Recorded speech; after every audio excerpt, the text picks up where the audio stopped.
Voici la seconde partie des travaux d'Héraclès.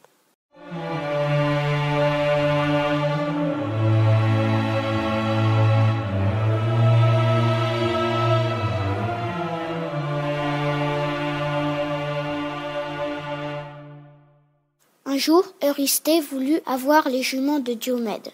Il demanda à Héraclès de les lui rapporter. Les juments étaient assoiffés de sang et mangeaient tous les voyageurs. Héraclès entra de nuit dans le palais de Diomède, le captura avec toute sa famille et mit tout ce monde dans les mangeoires des juments. Une fois celles-ci rassasiées, Héraclès les ramena à Eurysthée.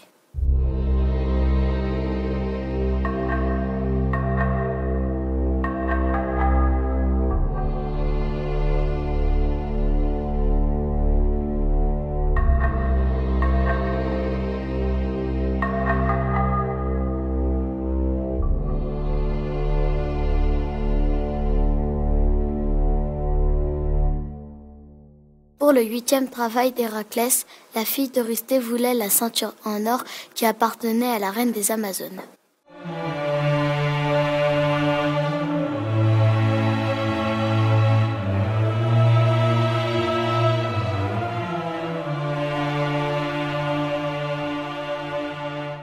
Les Amazones étaient une tribu de femmes qui n'aimaient pas les hommes et qui chassaient à cheval. C'étaient des guerrières très féroces. Héraclès rassembla son équipage et alla sur la terre des Amazones. À son arrivée, il voulut faire un échange, la ceinture contre des bijoux. La reine, qui n'aimait pas les hommes, accepta. Mais les Amazones lui dirent de refuser et de garder les bijoux. C'est ce qu'elle fit. Elle leur demanda de partir. Héraclès fit mine d'accepter, mais le soir, il revint et tua toutes les Amazones. Il prit la ceinture et la ramena à la fille d'Eurysthée.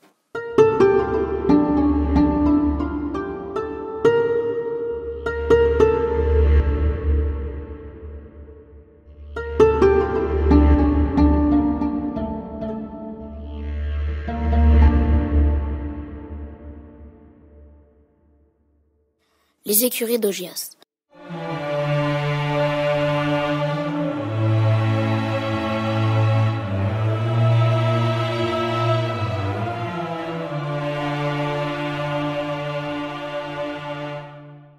Augias était le roi d'Élide. Il possédait de nombreux bœufs dans ses étables.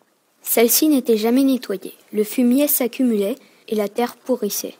Augias décida de faire nettoyer ses écuries et proposa ce travail à Héraclès à condition qu'il l'effectue en une seule journée, ce qui paraissait impossible. En récompense, il recevrait une partie de ses bœufs. Héraclès détourna alors le fleuve Alphée vers les écuries afin que le courant les nettoie. Il accomplit cette tâche en une journée, comme promis.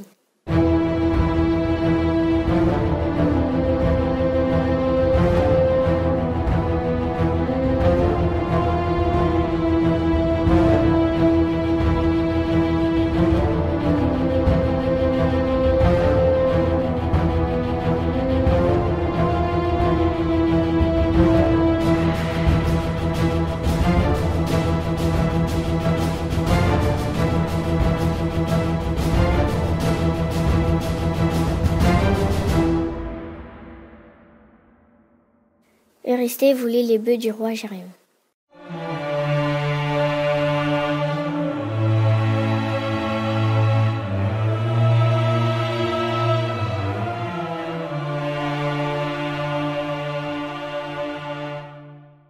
Héraclès alla voir le roi.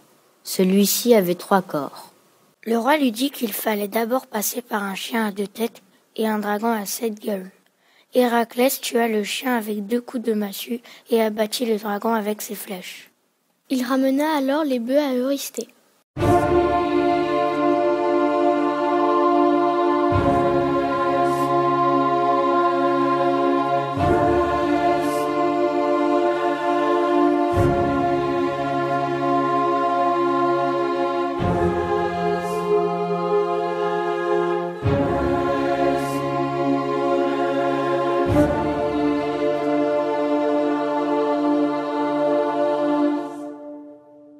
Je voudrais goûter aux pommes d'or du jardin des Hespérides. Il paraît qu'elles sont fameuses, dit Eurysthée.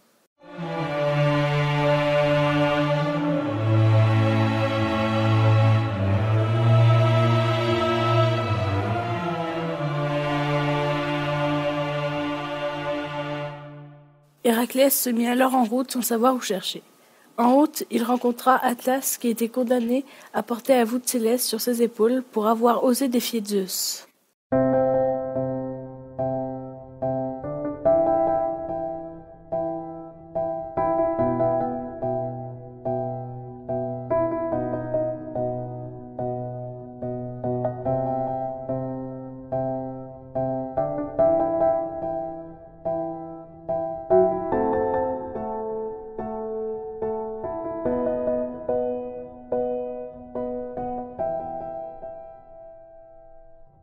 Héraclès lui demanda s'il savait où se trouvait le jardin.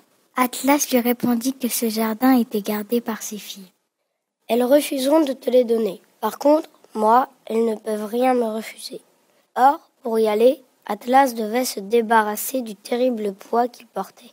Héraclès accepta donc de porter la voûte céleste le temps qu'Atlas cueille les pommes d'or. Atlas revint et lui dit qu'il irait les porter lui-même à son maître Eurysthée. Héraclès usa d'une ruse pour lui faire reporter la voûte céleste, en prétextant une crampe. Il alla ensuite rapporter les pommes d'or.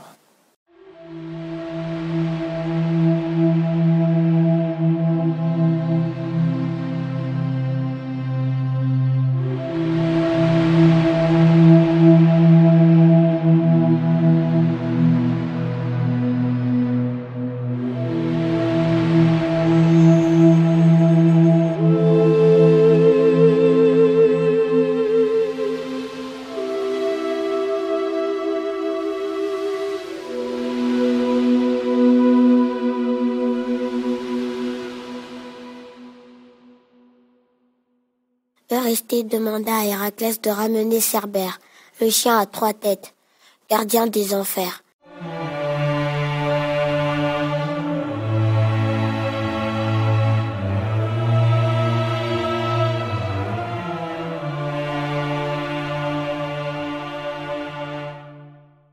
Héraclès atteignit le Styx et parvint au pied du trône d'Hadès. Héraclès lui dit « Je veux ton chien ». Hadès lui répondit « D'accord, mais tu dois le capturer sans armes. » Héraclès commença le combat.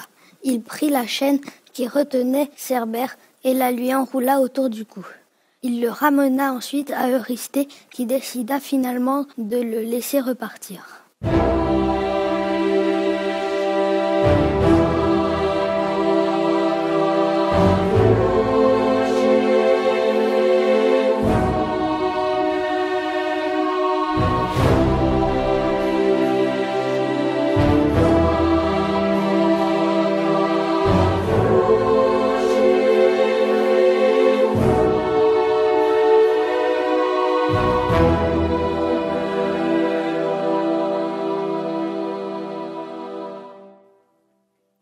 Du haut de l'Olympe, on considéra qu'il s'était comporté comme un dieu parmi les mortels. Il avait fait ses preuves et pour toujours. Il était libre. Sa place était désormais parmi les dieux.